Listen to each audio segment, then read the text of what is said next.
এই যে আবাসিক হোটেলের ভিডিওটাও আছে, এই যে দেখেন আমি দেখাচ্ছি আপনারে। এই যে আপনি তো নিজে কিস করতেছেন আমরা দেখতেছি।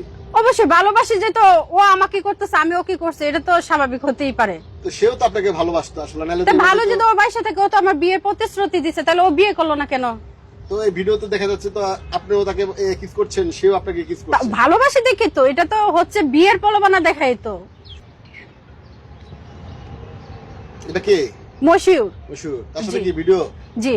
মানে এটা কি আপনারা যখন শারীরিক সম্পর্ক করতে যাবেন তার আগ মুহূর্তের হ্যাঁ ভিডিও? জি জি, তার আগ মুহূর্তের ভিডিও। 2 নাম্বার মাইয়া ভালো, আমি বাংলাদেশের সবচেয়ে খারাপ সবচেয়ে নিকৃষ্ট মেয়ে, সে আমার কাছে আসলো কেন? আমি কি তার কাছে হাইট দিয়ে গেছিলাম? কইরা তারপরে সে আমার বিয়ের প্রলোভনা দেখায়, সে আমার বিভিন্ন জায়গায়, আমার বাসায়, বিভিন্ন হোটেলে, মাইমাসিং তাজমহল রোড এখানে নিয়ে এসে আমার সাথে শারীরিক মিলামিশা করছে। যে ফুলবাড়িয়ার মাইমাসিং ফুলবাড়িয়া 4 আসনের একটা ছেলে নাম মশিউর, ও আমাদের এলাকাতে চাকরি করতো পপি এনজিওতে। তো ওর সাথে আমার পরিচয় হয়েছে, ওর কাছ থেকে আমি লোন উঠাইছিলাম 50,000 টাকা। এই লোনের মাধ্যমে তার সাথে আমার পরিচয়। তারপরে ও আমার লোন দিছে, দেওয়ার পরে ও আমার প্রেমের প্রস্তাব দিছে, বিয়ের প্রস্তাব দিছে। তখন আমি বলছি তুমি কি বিয়ে করছো? ও বলে যে বিয়ে করে নাই। পরে আমি বলছি আমার তো বিয়ে হয়েছে, আমার একটা মেয়ে বাবু আছে। কয় আছে, কি হয়েছে? ডিভোর্সি নারীরা কেউ অবিবাহিত ছেলেরা বিয়ে করে তারপরে সে আমার বিয়ের প্রলোভনা দেখায়, সে আমার বিভিন্ন জায়গায়, আমার বাসায়, বিভিন্ন হোটেলে, মাইমাসিং তাজমহল রোড এখানে নিয়ে এসে আমার সাথে শারীরিক মিলামিশা করছে।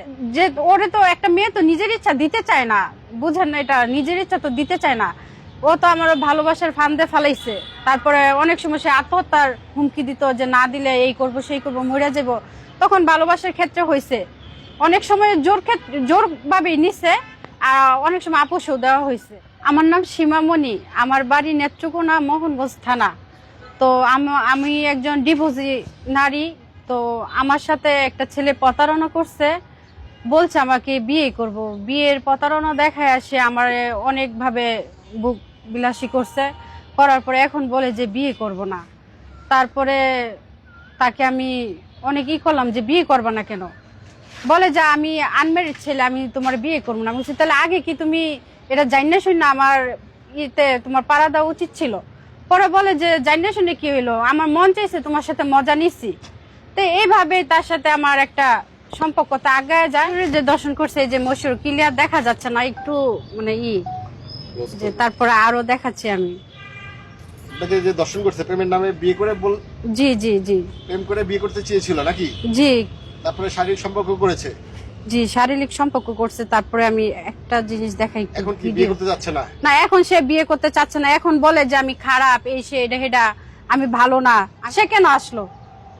একটা মেয়ে যখন ডিভোর্স হয়, মেয়েটা তো এমনিই খারাপ, তো সে কেন আসলো আমার কাছে? আপনাকে যখন প্রেমের প্রস্তাব দিল যে আপনাকে প্রেম করবে, বিয়ে করবে, সেজন্য শারীরিক সম্পর্ক করলেন, আগে বিয়েটা করে নিলেন না কেন?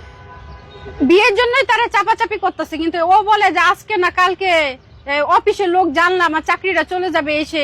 তো আমি বলছি যে তো বিয়ে করে সংসারই করবো, তো চাকরিটা গেলে এটা কিরকম দেখা যায় না? তো ওর প্রস্তাবে আমি মাইনে গেছে। এখন দেখলাম যে ও আমার সাথে চিটিংবাজি করতেছে। এই যে দেখেন, এই জায়গাটা হয়েছে যে আপনার ওই যে মাইমাসিং তাজমহল রোড আছে না, তাজমহল রোড, এখানে একটা হোটেলটার নামটা আমার মনে নাই। মানে আপনি একটা আবাসিক হোটেল লজিতেন নাকি? জি জি হ্যাঁ, এই যে আবাসিক হোটেলের ভিডিওটাও আছে, এই যে দেখেন আমি দেখাচ্ছি আপনারে। এই যে আপনি তো নিজে কিস করতেছেন আমরা দেখতেছি। অবশ্যই ভালোবাসি, যে তো ও আমাকে করতেছে আমি ওকে করছি, এটা তো স্বাভাবিক হতেই পারে। তো সেও তো আপনাকে ভালোবাসতো আসলে, নালে ভালো যদি ওর বাসায় থেকে ও তো আমার বিয়ের প্রতিশ্রুতি দিছে, তাহলে ও বিয়ে করলো না কেন? তো এই ভিডিওতে দেখা যাচ্ছে তো আপনিও তাকে কিস করছেন, সেও আপনাকে কিস করছে। ভালোবাসি দেখি তো, এটা তো হচ্ছে বিয়ের প্রলোভনা দেখাই তো। ভিডিও করতেছে, ও আমার ব্যাগে থেকে কি জানি বের করতেছে। খাবার নিছিলাম তো, ওই খাবার বের করতেছে। মোহাম্মদ করে তাকে খাওয়াও দিছিলেন? জি জি, ব্যাগের হোটেলের মধ্যে প্রেমিকের জন্য খাবার নিয়ে গেছেন আবাসিক। ওই মানে দুইজনেই নিছিলাম ওইটা। তারপরে তো এই যে ভালো মেয়েরা কি কখনো কি আবাসিক হোটেলে যায়? ভালো মেয়েরা আবাসিক হোটেলে যায় না, ঠিক আছে, যখন একজন আরেকজনের প্রেমে অন্ধ হয়ে যায় তখনই তো একটা মানুষ আরেকজনের কাছে যায়। তো আমি সবকিছুর পরে, হ্যাঁ আমি সবকিছু অন্ধ হয়ে তারপরে গিয়েছেন তার কাছে? জি, আমি প্রেমে, ও আমার অন্ধ বানাইছে, এর জন্যই তো আমি গেছি। আচ্ছা, আপনি বললেন আপনার বাসায় গিয়েছে একাধিকবার। হ্যাঁ আমার বাসায় গেছে। আপনার বাসায় কিভাবে গেল এবং কি করেছে যদি একটু বলতেন? আমার বাসায় গেছে উনি কিস্তির উসিলায়, যেহেতু আমার বাসাতে কিস্তি আনার একটা এখতিয়ার আছে, তার কিস্তির উসিলায় যাইতো, কিস্তি নিয়ে আসতো যাইতো। তারপরে যখন আপনার বাসায় ঢুকে গেট লাগাই দিত তখন আশেপাশে প্রতিবেশী তারা বাধা দিত না? ও তো দিনে যাইতো না, তারা কখন যেত? সন্ধ্যার পরে যাইতো। সন্ধ্যার পরে গেলে কেউ দেখতো না? না বাসা তো মনে করেন আশেপাশে কেউ ছিল না। মানে এটা কি গ্রামের মধ্যে?